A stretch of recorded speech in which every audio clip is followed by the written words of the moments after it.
ঠিক আছে। আজকে আমরা আমাদের একটা স্পেশাল ক্লাস, যে স্পেশাল ক্লাসে জিওগ্রাফির অনেকগুলো পার্ট আমাদের রয়েছে, পরপর আমাদের পড়তে হবে। আজকে আমি যেটা তোমাদের পড়াবো বা যেটা পড়াতে চলেছি সেটা হচ্ছে ওশেনোগ্রাফি। আমরা যেটাকে বাংলায় বলি সমুদ্র ভূগোল আর, ঠিক আছে। হ্যাঁ, মহাসাগরের বিভিন্ন বিষয়গুলো যার মধ্যে থাকে। আমি একটু টার্মটা লিখি বোর্ডে।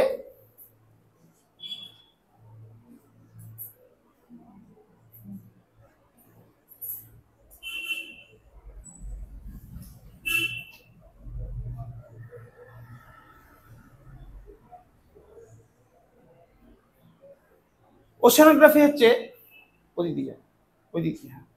ওশেনোগ্রাফি হচ্ছে, আমি আগের দিন ক্লাসে সম্ভবত তোমাদের মনে হয় একটা জিনিস পড়েছিলাম, সেটা হচ্ছে ওয়েদারিং, আবহবিকার, তাই তো। আমরা দুটো পার্ট একটু মাথায় রাখবো। নাম্বার ওয়ান, যে পৃথিবী পৃষ্ঠে আমরা বসবাস করি সেই পৃথিবী পৃষ্ঠের একটা আউটার প্লেস, অর্থাৎ যেটা আমরা চোখে দেখতে পাই। আর আরেকটা হচ্ছে ইনার সারফেস। ইনার সারফেস মানে যেটা জলের মধ্যে সাবমার্জ হয়ে আছে, জলের তলায় কি আছে আমরা জানি না, আমরা জানার চেষ্টা করি বিভিন্নভাবে, বিভিন্ন উপায়ে। যেটা ভূপৃষ্ঠের উপর দেখতে পাই, যেটা প্রকাশিত, তাকে আমরা সাধারণভাবে জিওমরফোলজি দিয়ে তার ডেসক্রিপশন করি, ঠিক আছে। এছাড়াও পৃথিবী পৃষ্ঠের ওপরে অবস্থিত বিভিন্ন ব্রাঞ্চ তার বিভিন্ন নামে পরিচিত। একমাত্র স্থলভাগ বাদ দিয়ে যে অংশটুকু জলের মধ্যে নিমজ্জিত, সে অংশটাকে আমরা যে শাস্ত্রে আলোচনা করি, this branch is called oceanography. Which part we discuss in this chapter? আমরা এই চ্যাপ্টারে কি কি পার্ট পড়বো, অনেকগুলো জিনিস আছে। নাম্বার ওয়ান লিখবে যে বিভিন্ন various part of ocean floor, অর্থাৎ একটা সমুদ্রের, আমরা যত সমুদ্র উপকূল থেকে নিচের দিকে যাই আমরা অনেক কিছু দেখতে পাই।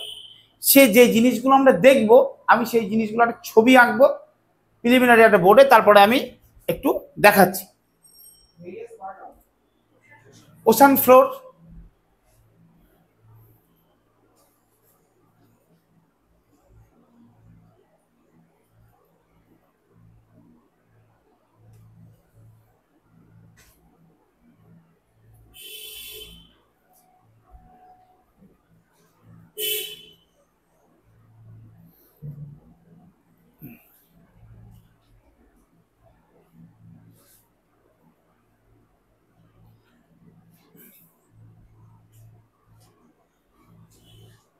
আমি একটা ছবি এঁকেছি, নিশ্চয়ই প্রত্যেকে দেখতে পাচ্ছি ছবিটা।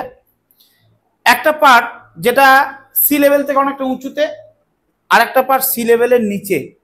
This part is open, this part is hidden, অর্থাৎ লুকিয়ে রয়েছে। কার মধ্যে লুকিয়ে রয়েছে? জলের মধ্যে লুকিয়ে রয়েছে। আমরা এটাকে খালি চোখে এর ভিতরে দেখতে পাই না, কিন্তু আমাদের জানতে হবে, কারণ এর মধ্যে কি কি রয়েছে, তার ইম্পর্টেন্স কি, জিওগ্রাফিক্যাল ইম্পর্টেন্স কি, ইকোনমিক ইম্পর্টেন্স কি, প্রতিটা জিনিস আমরা জানবো। আমরা ভূপৃষ্ঠের ওপরে যে পার্টটা দেখতে পাই তাকে আমরা একটা বিশেষ নামে ডাকি। তোমরা ক্লাস যখন 8-এ পড়েছো বা ক্লাস 10-এ পড়েছো তখন আমার মনে আছে, সেটা হচ্ছে সিয়াল বলে একটা টার্ম পড়েছিলাম আমরা, মনে পড়ছে? Sial, SIAL। This part is called silicon and aluminium, এবং this part is also called continental plate. কি বলি আমরা? এটা মহাদেশীয় পাত। বোঝা গেল? তাহলে this part is sial part, but this hidden part is called sima part. বুঝতে পেরেছি? অর্থাৎ এই অংশটাকে আমরা বলি সীমার একটা বিশেষ পার্ট, এটা হচ্ছে সিয়াল অংশের পার্ট। যে অংশটা সীমা বলে আমরা জানছি সেটা হচ্ছে সমুদ্রের তলদেশে থাকা অংশ। তাহলে এর ডেন্সিটি বেশি, এটা অনেক ভারী, ঠিক আছে। তাহলে এই পার্টের আমরা কোন কোন জিনিস জানবো আমি একটু বলছি। যে সমুদ্র তলদেশ অর্থাৎ সি লেভেল যেটাকে আমরা বলি, সি লেভেল তো সমুদ্রের জলতলকে বুঝছি আমরা, অর্থাৎ জলটা যে অবধি রয়েছে একটা লেভেল, this is called sea level. Sea লেভেলের নিচের অংশটা তো সমুদ্রের মধ্যেই পড়ে, ঠিক আছে। আর এই অংশটুকু ওপরের দিকে ওপেন, আমরা এটাকে কি নামে ডাকি? ধরো এটা হচ্ছে মাউন্টেন, পর্বত, উচ্চতা কম মালভূমি, আর উচ্চতা কম সেটাকে আমরা সমভূমি বলি। অ্যাকচুয়ালি এখানে সমভূমিটা বোঝা যাচ্ছে না, এইভাবে দেখালে ওটা বোঝা যায় না, ওটা আরেকটু অন্যরকম ভাবে আঁকতে হয়। এই পার্টের ড্রয়িংটা অন্যরকম হয়, কিন্তু আমাকে এভাবে আঁকতে হয়েছে এটাকে বোঝানোর জন্য। তাহলে এই যে নিচের দিকের অংশটা আমরা অনেক কিছু দেখতে পাই, যেটা আমরা মহাদেশের মধ্যে, মহাদেশের উপরে দেখতে পাই, যেখানে অনেক পর্বত রয়েছে, যেখানে অনেক মালভূমি রয়েছে, যেখানে অনেক তোমার কি বলবো অনেক ল্যান্ডফর্ম দেখতে পাই আমরা। সেই ল্যান্ডফর্মগুলো কিন্তু অনুরূপ ল্যান্ডফর্ম কিন্তু কোথায় দেখতে পাচ্ছি আমরা? তলদেশে দেখতে পাচ্ছি। আমি একটু তোমাদের এই অংশটা একটু দেখাবো।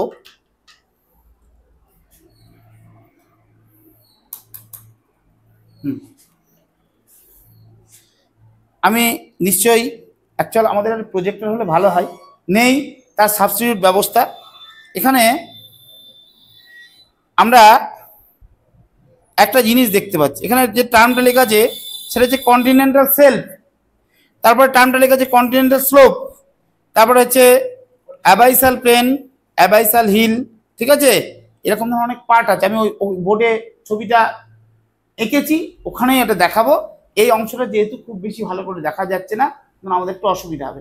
বড় প্রজেক্টর হলে এটা খুব ভালো করে দেখা যেত। যাই হোক, আমাদের নিশ্চয়ই হবে, আজ হয়নি কালকে নিশ্চয়ই হবে, আমরা সেই জায়গায় আসতে পারবো। আমি একদম পরপর পার্টগুলোতে যাচ্ছি। প্রথম যে পার্টটা সেটাকে আমরা বলি কন্টিনেন্টাল সেলফ। কি বলি আমরা? এটাকে বাংলায় বলি মহীসোপান। লিখে নাও, কন্টিনেন্টাল সেলফ বা মহীসোপান।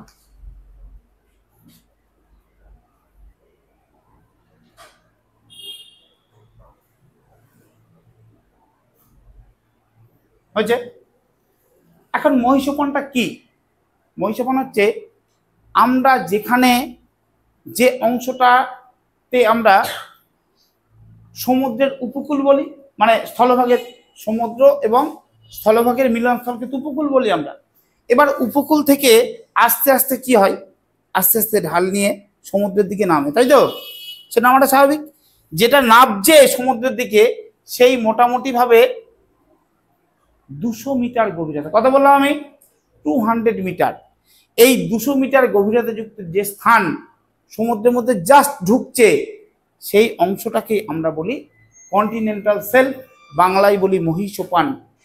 প্রশ্নটা হচ্ছে যে sir, what are the importance of this part, তাই তো? এই অংশটার কি স্যার কোনো ইকোনমিক ইম্পর্টেন্স আছে? এর কি কোনো জিওগ্রাফিক্যাল ইম্পর্টেন্স আছে? আমি উত্তরে বলবো হ্যাঁ আছে। এবার কি কি জিনিস আছে আমাকে বলতে হবে। নাম্বার 1, তোমরা জানবে যে আমাদের এই অংশে, মহীসোপানের অংশে আমরা বিভিন্ন জিনিস দেখতে পাই। কি কি জিনিস দেখতে পাই? সাধারণভাবে মহীসোপান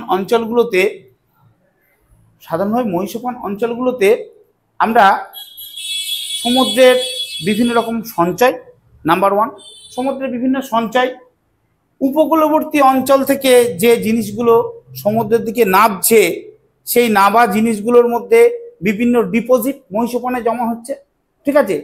এছাড়া যেটা মোস্ট ভাইটাল, সেটা হচ্ছে আমরা সাধারণভাবে জানি যে সামুদ্রিক তৈল খনি, নাম শুনেছি আমরা, যে তেলের উপর ভিত্তি করে আমাদের মানে কি বলবো একটা ইকোনমিক অ্যাক্টিভিটিস চলে।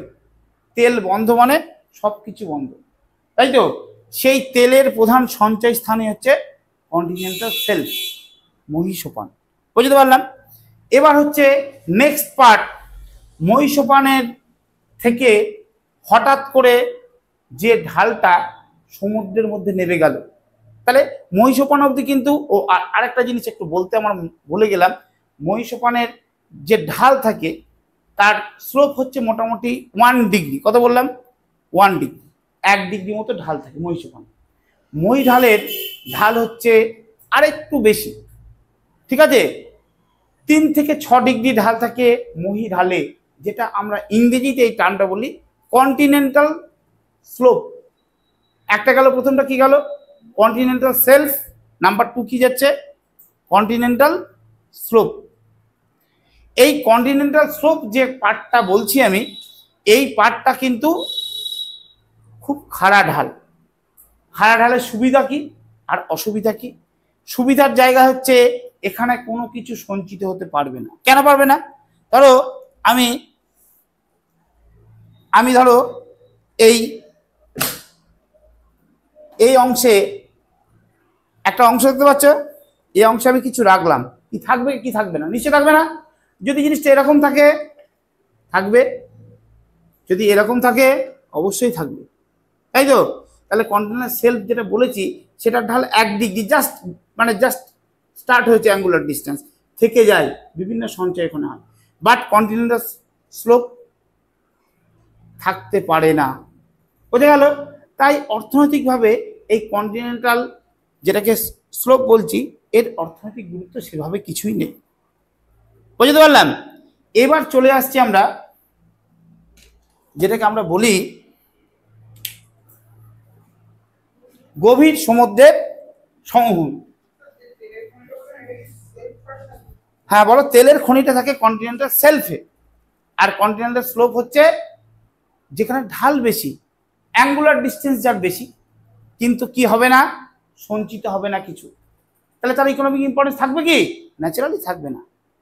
যেটা সমুদ্রের তলদেশে আমরা ম্যাক্সিমাম পার্ট কাভার করি, দিস পার্ট, তাহলে এটা 1, তাহলে এটা তাহলে 2 কন্টিনেন্টাল স্লোপ। এই যে মেজর পার্ট, এটাকে আমরা বলি ওশান ফ্লোর, অর্থাৎ সমুদ্রের অ্যাকচুয়াল যেটা হচ্ছে সমতল অংশ। মানে সমতল মিন্স, আমি টার্মটা বলছি সমতল, কিন্তু বাস্তবের মাটিতে সেই সমতলের জায়গা কিন্তু থাকে না। কেন? তোমরা এখন বলবে যে স্যার কেন থাকে না? তার অনেক কারণ আছে। এখানে অগ্নুৎপাতজনিত কারণে বিভিন্ন ল্যান্ডফর্মগুলো কিন্তু এখানে প্রডিউস হয়, আমরা পড়বো পরে, ঠিক আছে? এখানে আমরা সমুদ্রের অনেক গভীর খাদ দেখতে পাই, মানে ডিপ, অনেক ডিপ জায়গাগুলো দেখতে পাই। তাহলে এই পোর্শনটা হচ্ছে প্রায় সমুদ্রের, যদি আমরা পার্সেন্টেজ ক্যালকুলেশন করি, প্রায় 70%, মোর দ্যান 70% এরিয়া এই অঞ্চলটা অকুপাই করে আছে, বুঝতে পারলাম?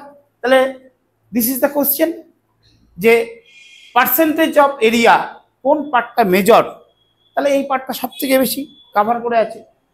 এইবার প্রশ্ন হচ্ছে যে স্যার এই জায়গাটা কি কি হয়? এই জায়গায় অনেক কিছু হয়। এই জায়গায় অগ্নুৎপাতজনিত কারণে আমরা কিছু মাথা চ্যাপ্টা যুক্ত পাহাড় দেখতে পাই, যাকে আমরা জিওগ্রাফিক্যালি টার্ম বলি গায়োর। কি বলি? হ্যাঁ, গায়োর, GYOR, ঠিক আছে? কেমন দেখতে? মাথাটা ফ্ল্যাট, মাথাটা একদম ফ্ল্যাট। কি দিয়ে কম্পোজিশন? ওটা হচ্ছে তোমার আগ্নেয় মেটেরিয়াল, ভলকানো দিয়ে ওটা ফরমেশন। ভূ অভ্যন্তরের ম্যাগমাটা বাইরে বেরিয়ে এসে ওই ফরমেশনটা তৈরি করেছে। কোথায় থাকবে? জলের তলায় থাকবে। মাথাটা কেমন? চ্যাপ্টা। ভূমিরূপটাকে কি বলবো? বলো, কি বললাম? আমি কি বোঝাতে পারলাম? এছাড়া এখানে অনেক সমুদ্র খাত দেখতে পাই। আর কি কি দেখতে পাই? যত রকমের সামুদ্রিক সঞ্চয় আছে, that means ocean deposit, maximum পোর্শনটাই এই অংশে সঞ্চিত হয়। কোথায় সঞ্চিত হয়? এই অংশে সঞ্চিত হয়। এখন তোমরা বলবে যে স্যার তাহলে এই গভীর সমুদ্রের, যেটাকে আমরা সমভূমি বলি, এই গভীর সমুদ্রের সমভূমিতে কি কি সঞ্চিত হতে পারে স্যার? আমি বলবো যে সমুদ্রের মধ্যে যা যা পাওয়া যায় সবটাই সঞ্চিত হওয়ার কথা, এবং সেটাই হয়। কি কি হয়?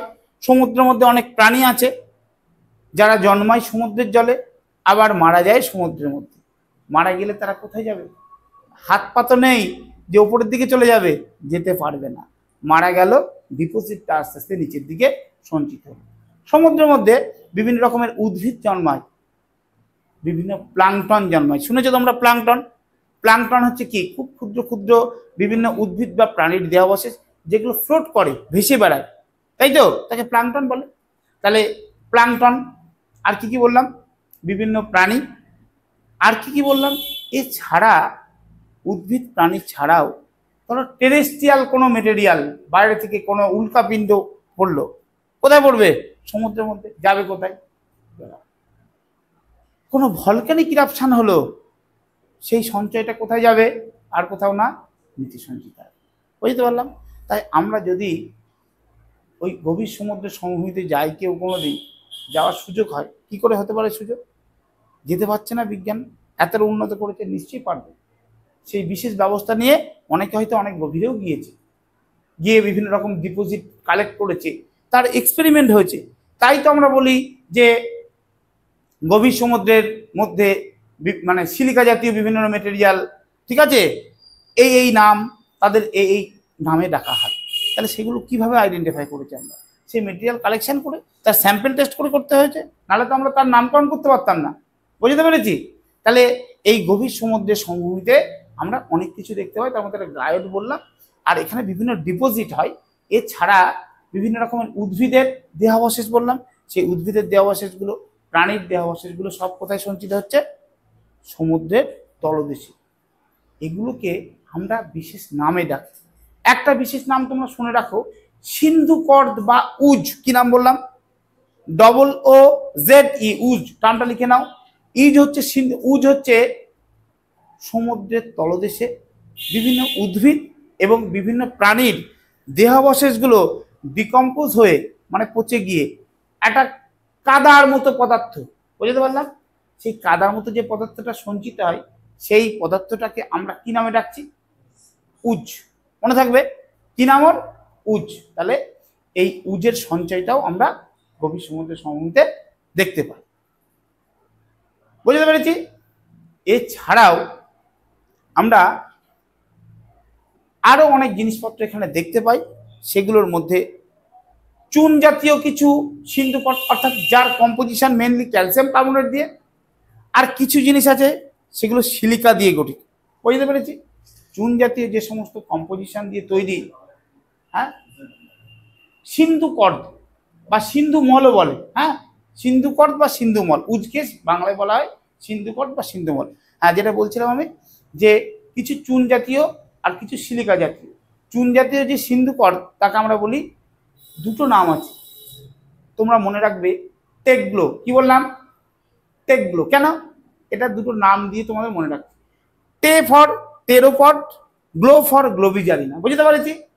তাহলে টেরোপড এবং গ্লোবিজারিনা চুন জাতীয় সিন্ধু কর্দের অন্তর্ভুক্ত।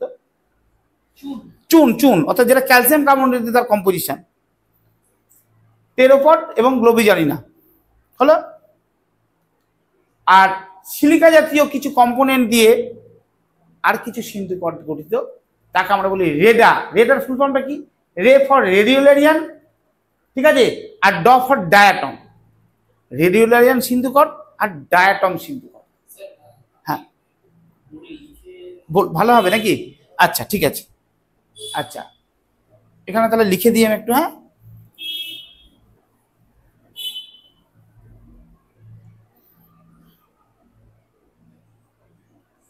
এটা হচ্ছে চুন জাতীয়। চুন জাতীয় মিন্স এটা ক্যালসিয়াম কার্বনেট দিয়ে তৈরি। এই চুন জাতীয় সিন্ধু কর্দকে আমরা মেনলি দুটো ভাগে ভাগ করি। কি বললাম, একটা একটা টেরোপড, আর একটা কি বললাম, গ্লোবিজারিনা।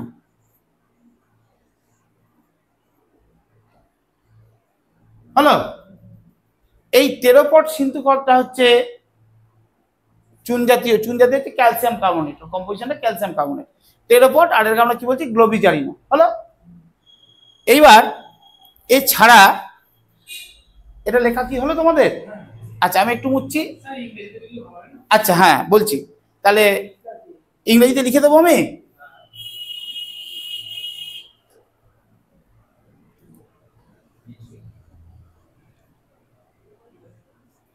একটা টেরোপড,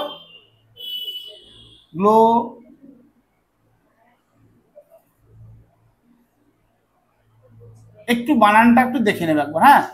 গ্লোবি জানি না, ওটাকে গ্লোবি, হ্যাঁ, BI। একটু বানানটা তোমরা একটু দেখে নেবে বইটা থেকে, হ্যাঁ। আমি লিখে দিলাম। তাহলে একটাকে বলে চুন জাতীয়, এটাকে আমরা বলি ক্যালসিয়াম কার্বনেট ফর্মেশন।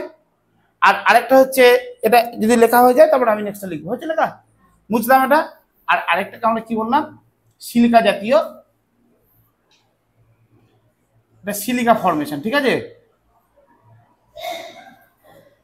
এটাকে আমরা দুটো ভাগে ভাগ করি, কি বললাম, একটা রেডিওলারিয়ান, আর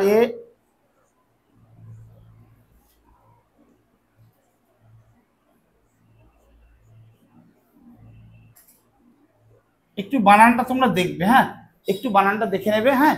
একটা রেডিওলারিয়ান, একটা ডায়াটম, এটাকে আমরা কি বলি, রেডা, মনে থাকবে কি নাম বলেছি, রেডা, রেডিওলারিয়ান অ্যান্ড ডায়াটম, সিলিকা জাতীয় সিন্ধুকর, লিখে নাও, হয়েছে। তাহলে এইবার, তাহলে এগুলো তো গেল বিভিন্ন রকমের সিন্ধুকর বা উজ নামে যেগুলো আমরা জানলাম। এছাড়া শুধু যা শুনে রাখো তোমরা, ওটা লিখতে হবে না তোমাদের।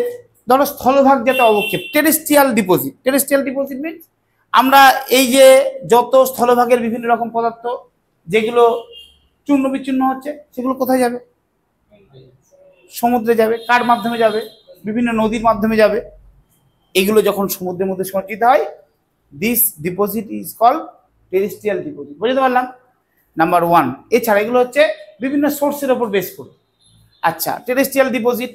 আর একটা হচ্ছে তোমার, যেটাকে আমরা বলি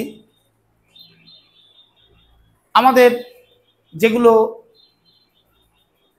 ওপর থেকে মিনস যেগুলো হচ্ছে তোমার, না, উল্কাপিণ্ড, এক্সট্রা টেরেস্ট্রিয়াল বলে বলো আমরা, ঠিক আছে। উল্কাপিণ্ড দেখা গেলো পুড়ে পুড়ে ছাই হয়ে গেল, কোথায় বললো, সমুদ্রে, সেই ডিপোজিটটা তো হবে, ঠিক আছে। আর কি হতে পারে, ভলক্যানিক ইরাপশন, অগ্নুৎপাত জাতীয় জিনিস সমুদ্রের তলদেশে হয়েছে, ডিপোজিট হয়েছে, ভলক্যানিক ইরাপশন, বুঝতে পেরেছো। তাহলে volcanic eruption, extra terrestrial, terrestrial, এছাড়াও আরো অনেক রয়েছে, তোমরা এটুকু জেনে রাখো। এগুলো হচ্ছে বিভিন্ন সমুদ্রের অবক্ষেপ। কার বিশেষে বললাম, এটা বললাম হচ্ছে তোমার, আমরা সমুদ্রের তলদেশের যে ভূপ্রকৃতি, সেই পার্টগুলো পড়তে গিয়ে কোথায় কি ধরনের জিনিস সঞ্চিত হয়, অ্যান্ড দেয়ার ইকোনমিক ইম্পর্টেন্স, বুঝতে পেরেছি। তাহলে এইটুকু পোর্শন কি আমাদের ক্লিয়ার প্রত্যেকের, হ্যাঁ কি না একটু বলবে, ইয়েস, ব্যাস, তাহলে আমি এটা মুছি। এইবার আমরা অন্য একটা পার্টে যাচ্ছি।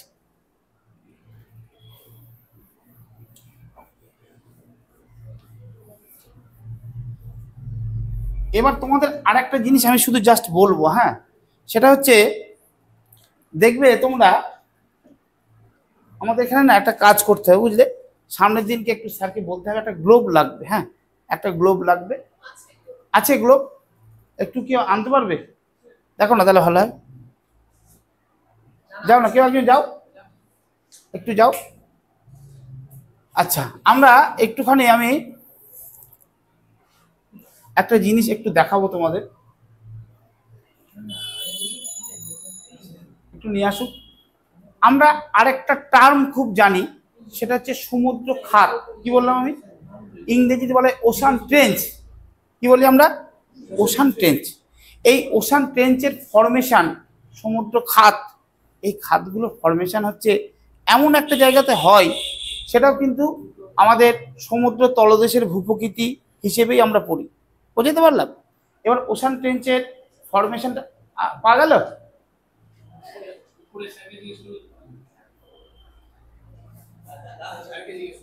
আচ্ছা,